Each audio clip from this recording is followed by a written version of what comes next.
Ain't nobody gonna watch this video. Not for very long. Howdy y'all. Lake of the Ozarks today. First time fishing in over a month. Sad as it is. We're gonna try to prove a point today. Old school. Well, some of the things that I learned to do in the 70s, early 80s, will they still work today on a major reservoir in the middle of a hot summer day. I'll be right back. We're gonna try this little experiment, see if it works out.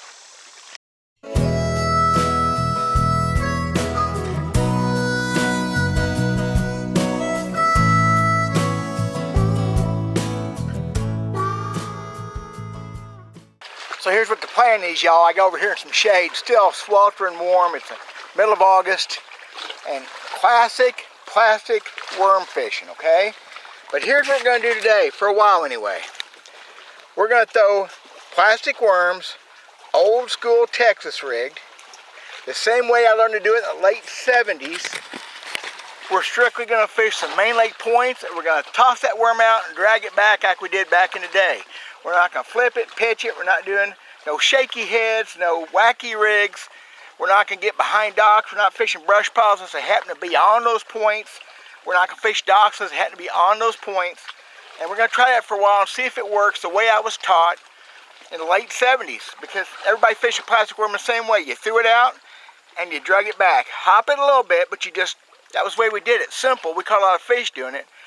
Can I still do that today? Tough conditions, middle of the day, it's like 1 o'clock in the afternoon, 80-something degree water, jet skis and ski boats everywhere. I'm the only fishing boat on this part of the lake, so that might be good. We'll go out and see if we can make this happen. I'm interested to see how it works. Be right back.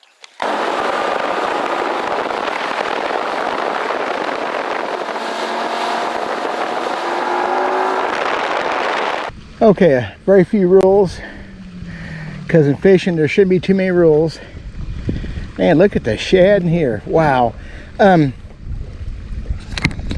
Old school worm. That's a stem bridge flip tail from back in the day. Actually kind of a big one.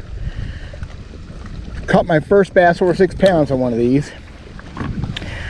We can fish the sides of the points, the front of the points. The way we used to do it. Throwing up fairly shallow, I'm going to drag it out to 18, 20 foot maybe. That's about as deep as we used to fish back in the day, before we learned that fish got deeper. And see if we can make it happen. Now, back in the day, 10 to 12 is what we were taught with the rod. That's where you fish from 10 o'clock to 2 o'clock, or 9:30 to 12. That was the way we did it. And we caught fish doing this. That's the whole point. We caught them. So I'm going to try it today. See if we can catch them. My gosh, a shad in here. Had a cool night last night. It's that time of year. We're going to start seeing some cool nights now. And that's the plan. I'm going to fish several main lake points to this stretch and see if we can get bit without doing it the way I would do it nowadays, which would be backing off in the deep brush piles with a jig or the big worm. I'm not going to do it that way. I'm going to do it the way we used to and see if I can catch fish. I think that's pretty old school. It makes sense. It still ought to work. I haven't done this just this way in a long time. So we'll see if anything happens.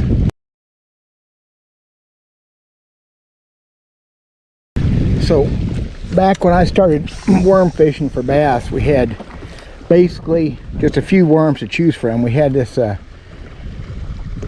flip tail worm. We had a jelly worm, which was always my favorite, and I still use to this day. Lindy had a worm back then, I believe.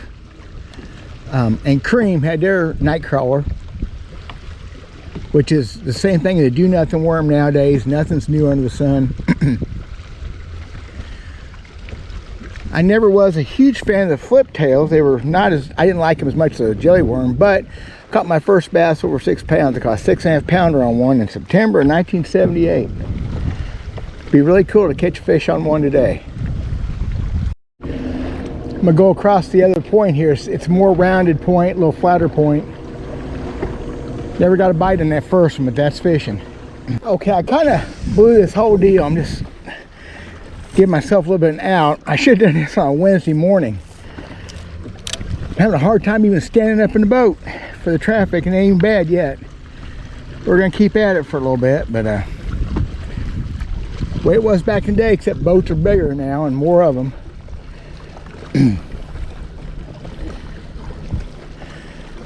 I just moved this next little point. It's not really much of a point, but I caught fish here years ago, and we're actually back on a channel bank now. It'd be real easy to fish this one out. There's not much of a point on the other side. I'm gonna give it a shot, see how it goes. This worm I'm throwing here, this flip tail, is an old school motor oil, straight motor oil. Hard to even get that color anymore. And back in the day, we didn't have the colors we have nowadays, and didn't seem to need them. Mans had their fruit colors, their jelly worm colors. Had grape and black grape and motor oil and scoopernong and strawberry and blueberry. And the firetails, which I've got a firetail worm rigged up. Man, I love those firetails back in the day. I remember catching fish in them things in ultra clear water, which is clear water here, and I've got one tied on. I've already thrown it a little bit. Old gator tail. But this flip tail worm here hasn't been made since the early to mid 80s. That's how old this actual worm is. So it'd be cool to catch some fish on it. Taught back in the day that you fish the worm slow near the bottom, waited for that tap tap. Tap tap with a fish biting it, of course. Reel down, take up the slack, set the hook as hard as you could, crank as hard as you could. Not much has changed. Still waiting for that tap tap after all these years. How's that?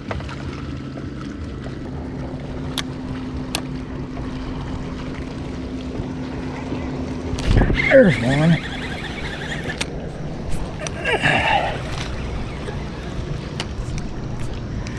There's one on the flip tail, little fish, but still on my flip tail worm. How's that for cool? And it went tap, tap, tap. How's that for cool?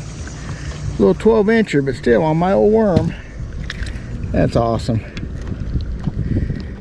Cute little thing. All righty. On a probably a close to 40-year-old, 35, 40-year-old plastic worm. Didn't prove nothing, but it was cool. So a few things that changed over the years why people don't drag plastic worms off main lake points anymore. For one thing, we found out the fish were deeper than we thought a lot of times in summertime. I mean, in the early 90s, I was catching bass 40 foot deep in this lake. My old buddy Guido Hidman told me I was wrong. I was not catching fish that deep. And a year or so later, he said, yes, you was. He figured it out. Yeah, I was. 40, 42 foot deep back in the early 90s. Well, those kind of fish, for me at least, I fish more vertical over them. I can't throw very far to those kind of fish. The other thing though was the suspended fish, which probably right now 3/4 of bass in this lake are suspended. We knew that mostly back then. We were told that suspended bass were mostly uncatchable, and we believed it.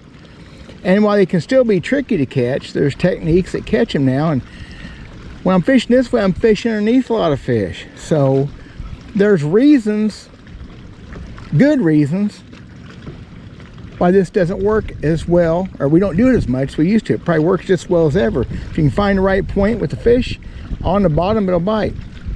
So that's kind of some history there that probably means nothing, but I'm not catching enough fish. Gotta make up something to talk about. Well, that's a wrap on that. I got run off by the boat traffic. It's a Friday afternoon. It's, what is it, 3:47.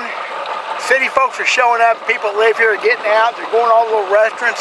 There's a 1, 2, 3, at least 4 places right in that stretch where you can eat and drink and whatever, and that's what everybody's doing. So that ran me off. I caught 1 bass and missed 1 strike on my old worms.